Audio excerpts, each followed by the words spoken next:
Hello and welcome to Spotlight by Amazing Workplaces. At Amazing Workplaces, we are on a mission to bring the best practices of organizations from all across the globe on a single platform. Our show Spotlight puts into focus established names in the corporate as well as the business world, both leaders as well as entrepreneurs, to engage with them in conversations about how they impact their organizations, their people, as well as the community through their endeavors. Today's spotlight discussion focuses on Priya Bates. Priya is an internal communication, employee engagement, and change management strategist. She is an award winning professional communicator with a passion for driving strong performance from the inside out. As president and owner of Inner Strength Communication, Priya builds strategic internal communication, engagement, branding, and transformational change plans that enable, engage, and empower employees to deliver business results. Her clients include organizations and leaders across technology, retail, financial, healthcare, as well as other sectors looking to build strategic internal communication expertise. Priya joins us today in this online conversation to speak to us about the importance of internal communication, some of the best practices in internal communication, and how organizations can leverage the internal communication strategy to reap maximum benefits. Welcome, Priya, to Spotlight. I'm really delighted to have you on my show today. Well, thank you so much, Ekta, for having me. I'm really excited about speaking to your audience today. Thank you, Priya, and thank you for joining us today to speak to us about such an important, yet quite oftentimes a neglected subject by organizations. Yeah. Absolutely. There's so much opportunity. I always say that I believe that internal communication is an integral enabler of business success. It's often that missing link and the gap between failure and success. Right. So, Priya, why is internal communication such an integral part of any organization with respect to employee engagement? And why should organizations focus on strategizing their internal communication? I often say, Ekta, that internal communication is there to solve business problems using communication solutions. And when you think about a business problem, we have to start with strategy. Companies have strategies, organizations have strategies. Communication has to have a strategy and be purposeful in order to get to the end result. So internal communication really fills the gap. It helps employees be aware, understand, believe, and know exactly what they need to do in order to deliver that business success. We try to say a company provides brand promises out there to its customers. It's important that the employees actually deliver on those promises. Okay, Priya, thanks for, throwing light on the subject. And you're definitely right. Just like every aspect of business has a strategy and it operates on a strategy for maximum success, even communication to be successful has to be strategized. Yeah. Okay, interesting. So, Priya, tell me, what are some of the reasons that stop organizations from building strong strategies around the employee communication? I mean, we just spoke about the importance of strategy, but then if strategy is so important, why is communication left behind when it comes to strategizing? I think the challenge is in the perceptions. The fact that the truth is everybody communicates. So, and a leader who says, I've thought of a strategy, I've discussed it for years around a boardroom table, somehow makes the leap that as soon as they say it once, they tell somebody once about their thoughts and beliefs that it's magically going to be understood and resonate with an audience. And it doesn't happen that way. I often call these launch and leave scenarios. What we do is we tell them once and we think it's done. It's the biggest fallacy of communication is the belief that it actually has been understood and acted upon, not that it's been sent. So many believe that we send a message and then we've communicated. In most cases, how many people out there receive that communication and press delete? True. Okay.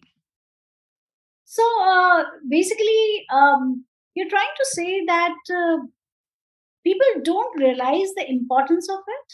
Yeah. I don't believe that. I believe that they realize it's important. Yeah. I don't believe they know what good looks like.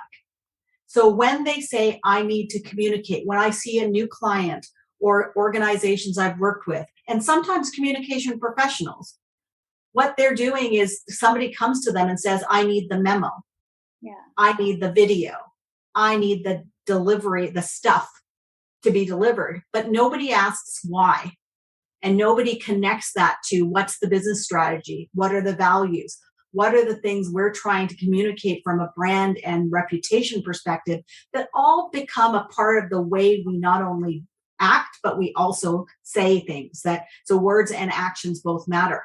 So it's connecting all of those dots with one another that's misunderstood. What people believe and what's happening in organizations is the thought process is we need communication. Let's hire somebody to communicate. So let's hire the most junior person to write the newsletter and write the memo, or let's hire the person to deliver the video. They're actually not saying, let's hire the strategist to help us connect the dots and understand how the entire organization can communicate more effectively in order to drive the business results we're looking for. Okay. Makes sense. So basically, what should be the starting point of the strategy building? When should an organization, when can an organization realize, okay, this is the time to build a strategy? I mean, if you can just throw some light on that. If you were talking of business goals, when's the right time to build a strategy? Right at the beginning. No one ever questions that when they're talking about a business. So why is it any different with anything else? Whether it's an HR strategy, an operational strategy, a financial strategy, you always need to start with strategy. But before you create that strategy, a strategy cannot be created in a vacuum. You need to talk to people. You need to do your research. Again, best practices. So let's go out there. Let's talk to our employees. A big part of my services is providing internal communication audits. So when I come into an organization, they usually come to me saying something is wrong. Employees are resisting. We're struggling with this merger and acquisition. We're trying to figure out how we drive this change. And the first thing I say is, let's talk to your people. Let's talk to the leaders about what the strategy is and what their expectations are. Right. Let's talk to their managers about where they're struggling. And let's talk to your people about what they're listening to and how they want to receive information and what they're frustrated with.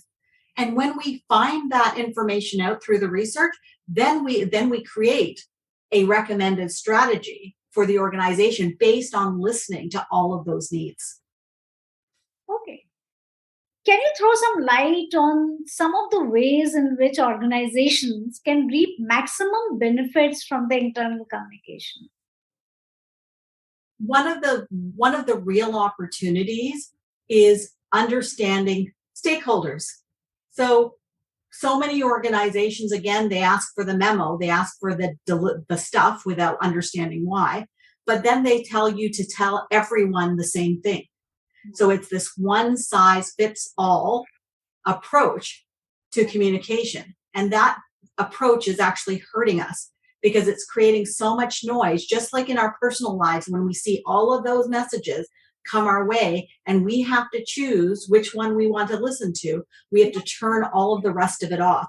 So we're actually teaching, when all we're doing is delivering a bunch of stuff, we're teaching our audience to ignore us. So once we start understanding stakeholders, a stakeholder analysis is an important part.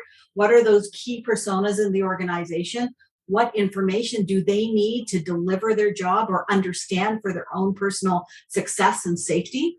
Yeah. Then we can cut through that noise and communicate to people individually and collectively in groups in a way that matters, that resonates with them and they see as valuable.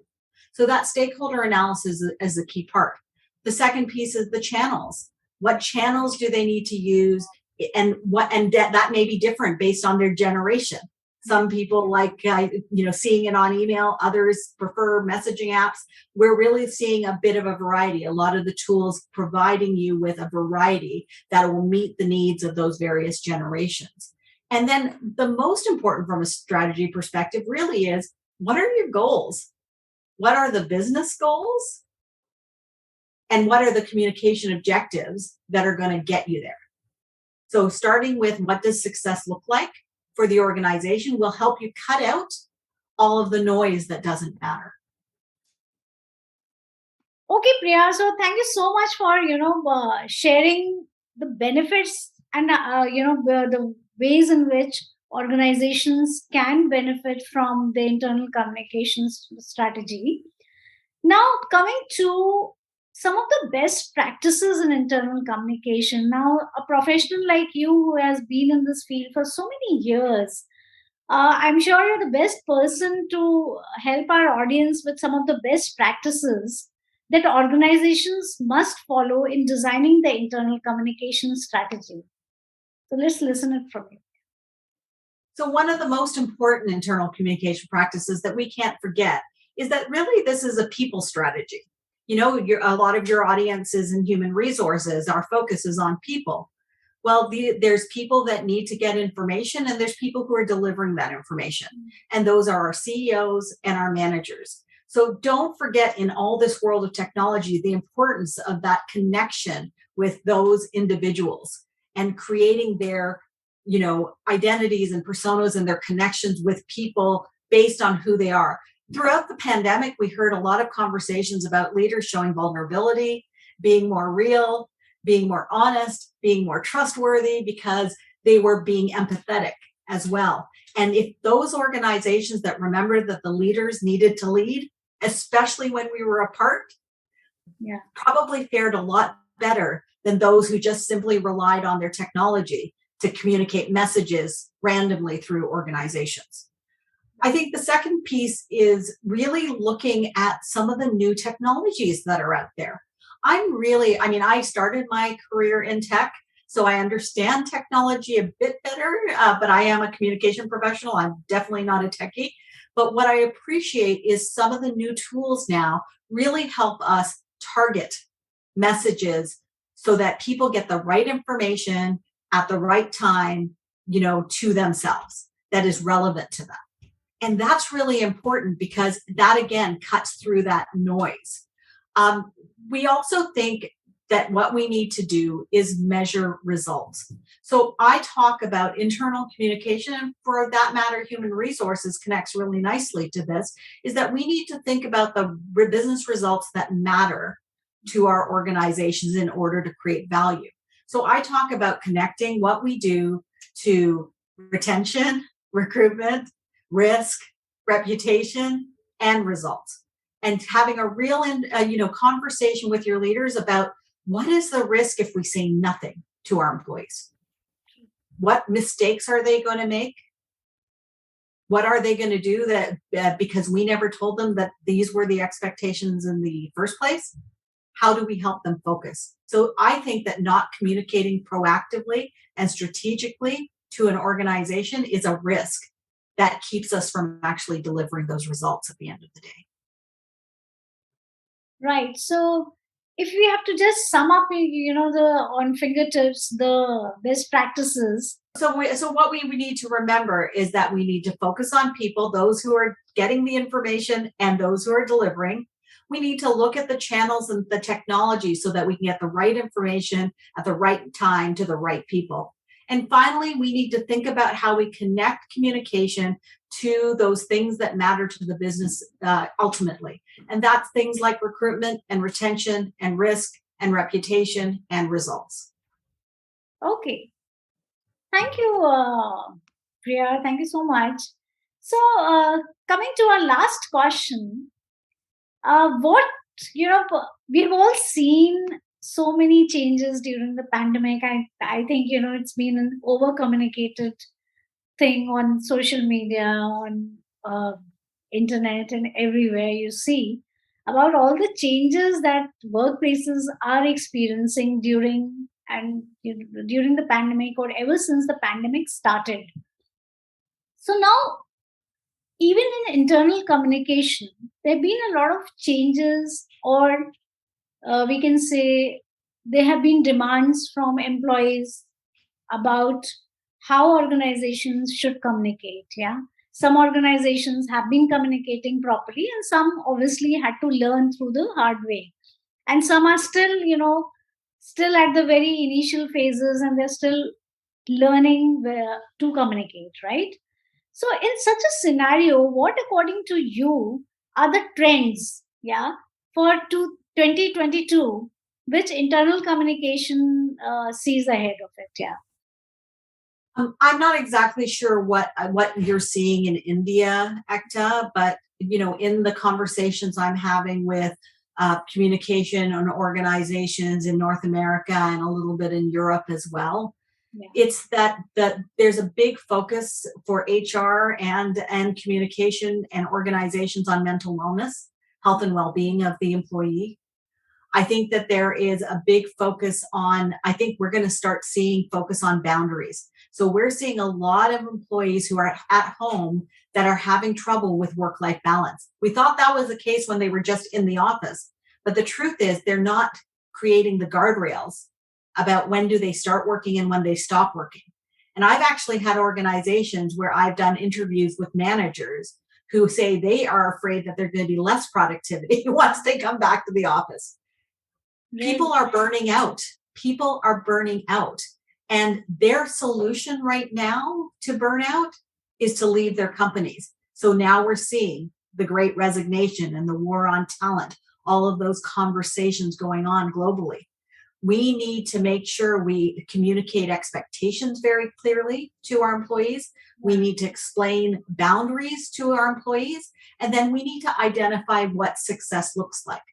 So it's really, really important that it's going to be a very people-centered approach, which is exciting for HR and communication, but that organizations value those people in order for them to continue staying with them and delivering.